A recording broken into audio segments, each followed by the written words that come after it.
আসসালামু আলাইকুম, সবাইকে স্বাগতম ভয়েস পয়েন্ট একাডেমিতে। আজকে আমরা দেখব নবম শ্রেণীর স্বাস্থ্য সুরক্ষা অধ্যায় নাম্বার 3-এর পৃষ্ঠা নাম্বার 31-এর ছকের সমাধান।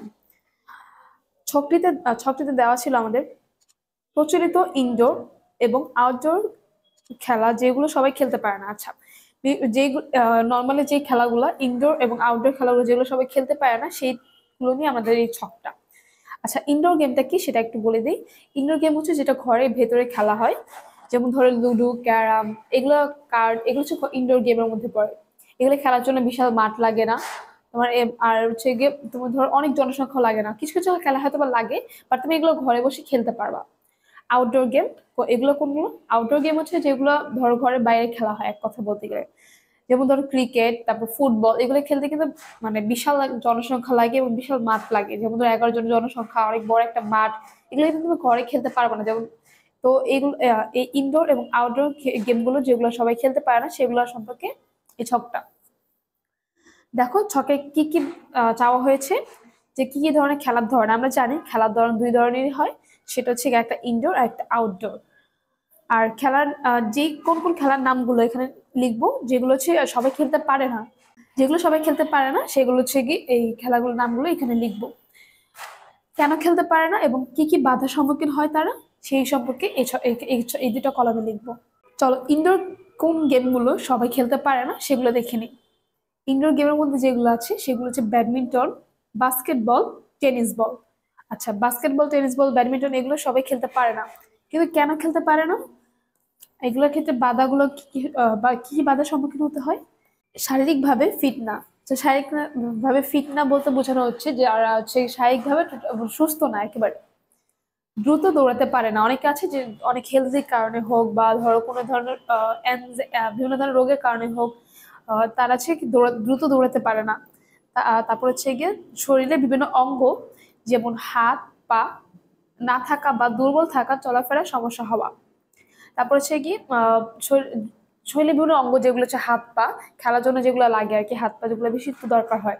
তো অনেকের হাত পা থাকে না, তারা খেলতে পারে না, এবং অনেকে থাকে কিন্তু অনেক দুর্বল অবস্থা থাকে, যেগুলো ধরো মুভমেন্ট করা খুব ডিফিকাল্ট হয় তাদের জন্য, তারা এগুলো খেলতে পারে না। তারপর সুস্থ স্বাভাবিক। আচ্ছা, সুস্থ স্বাভাবিক মানুষের সাথে তাদের মতো প্রতিযোগিতা করতে পারে না। আচ্ছা, এমন অনেক মানুষ আছে যেমন ধরো যারা শারীরিকভাবে প্রতিবন্ধী, বা তাদের যেমন ধরো যারা বুদ্ধি প্রতিবন্ধী, শারীরিক প্রতিবন্ধী, তারা কিন্তু সুস্থ স্বাভাবিক মানুষের সাথে তাদের মতো করে প্রতিযোগিতা করে উঠতে পারে না। তারপর হচ্ছে সামাজিক ও পারিবারিক বাধা। সামাজিক বাধা বিভিন্ন হতে পারে, যেমন ধরো সমাজের মানুষগুলোর খুব কটু কথা এবং পারিবারিক ভাবে খেলতে না দেওয়া, তারপর তারাও খেলতে পারে না। সহপাঠীদের অসহযোগিতা। এরকম অনেক স্টুডেন্ট আছে যারা দেখবে যাদের সাথে কেউ চলতে চায় না, বসতে চায় না, তারা কিন্তু মানে যারা যাদের তোমার যদি ফ্রেন্ড সার্কেলে না হয়, একটা গ্রুপই না হয়, তাহলে তুমি খেলবা কিভাবে? তো অনেকের এই ধরনের কারণে খেলা হয় না, তারা এই সব খেলা খেলতে পারে না। কারণ এগুলা, যেমন ব্যাডমিন্টন খেলার জন্য দুইটা মানুষ লাগে। যেটা ব্যাডমিন্টন বুঝতেই পারবে, যেটা র্যাকেট খেলা যেটাকে বলে, একটা কক থাকে, একটা র্যাকেট থাকে, সবাই দ্রুত পাস করা লাগে, হাতের খুব দ্রুত হওয়া লাগে, মুভমেন্ট খুব দ্রুত করা লাগে, যেগুলো যারা করতে পারে না তারা খেলতে পারে না। বাস্কেটবলটা তোমরা জানোই কোনটা, টেনিস বল কোনটা সেটা তোমরা জানো। তো এগুলো খেলার জন্য মূলত তোমাদের হাত এবং পায়ের খুব দ্রুতগামী হওয়া লাগে, নাহলে কিন্তু এগুলো মানে খেলা যায় না, তুমি খেলেও মজা পাবা না। তারপর আত্মবিশ্বাসের অভাব। আচ্ছা, আত্মবিশ্বাসের অভাবটা কি সেটা একটু বুঝিয়ে বলি তোমাদেরকে। আত্মবিশ্বাসের অভাব বলতে মানে নিজের প্রতি যে বিশ্বাসটা, সেটা তোমার খুব কম থাকে। যে আমি জিনিসটা খেলবো, খেললে যদি হেরে যাই, তারপরে যদি আমি না পারি, মানুষ যদি আমাকে টিচ করে, মানে অপমান করে বা কিছু বলে, তো সেই জিনিসগুলো নিয়ে অনেকে মানে খেলতে পায় না, সাহস পায় না খেলার জন্য। যে আমি যদি খেলি, তারপরে না পারার কারণে যদি আমাকে গ্রুপ থেকে পরবর্তীতে খেলা না নেওয়া হয়, তারপরে হচ্ছে আমাকে যদি অনেক বাজে কথা বলা হয়, তা আমি যদি সহ্য করতে না পারি, এই জন্য অনেকে খেলা মানে খেলতে চায় না, ইচ্ছে করে এগুলো মানে খেলার মধ্যে অংশগ্রহণই করে না। এবং তার পক্ষে দেখা যায় যে আত্মবিশ্বাসের অভাবে সে কখনো চেষ্টাও করেনি যে সে আসলে কি পারে কিনা, বা এগুলো মানে খেললে আসলে সে উইন হতে পারবে, তার এরকম ধারণা থাকেই না। তো আমাদের উচিত যারা, এমন ধরো যেখানে যে কয়েকটা কথা বললো, যে যারা সুস্থ স্বাভাবিক থাকে না এবং সহজে খেলতে পারে না, তাদেরকে সহযোগিতা করে যেন তারা একটু একটু করে খেলার অগ্রসর হয়। এবং তারা একটা, যেমন ধরো কারো যদি শারীরিক প্রতিবন্ধী থাকে, তারা মানে তাদেরকে কেউ সহজে খেলতে নেয় না। আমরা যদি তাদের সাথে খেলাধুলা করি, আস্তে আস্তে চলাফেরা মুভমেন্ট শুরু করি, ওরা কিন্তু আস্তে আস্তে স্বাভাবিক মানুষের পদক্ষেপ আস্তে অন্য মানে আগের তুলনায় কিছুটা সুস্থ হওয়া শুরু করবে। তো আমরা চেষ্টা করবো যেন এরকম যারা মানুষ থাকে তাদেরকে খেলায় সাথে নেওয়ায় এবং তাদেরকে খেলা সহযোগিতা করা এবং তাদের কখনো অপমানিত না করা। আমরা আমাদের এমন কোনো ক্লাসে যেই হোক না কেন, সে হোক সবচেয়ে খারাপ স্টুডেন্ট হোক, সবচেয়ে ভালো স্টুডেন্ট হোক, বা যেরকম স্টুডেন্ট হোক না কেন, সবাইকে আমরা খেলায় সহযোগিতা করবো। এবং ধরো আমাদের গ্রুপে 4টা ফ্রেন্ড আছে, 4টা ফ্রেন্ডের সাথে খেলা অন্য কারণে আমরা খেলায় নিবো না, আমাদের সাথে কথা বলবো, এরকম কখনো যেন না হয়। আমরা চেষ্টা করবো যে আমাদের গ্রুপে সর্বোচ্চ মানুষ যুক্ত হওয়ার।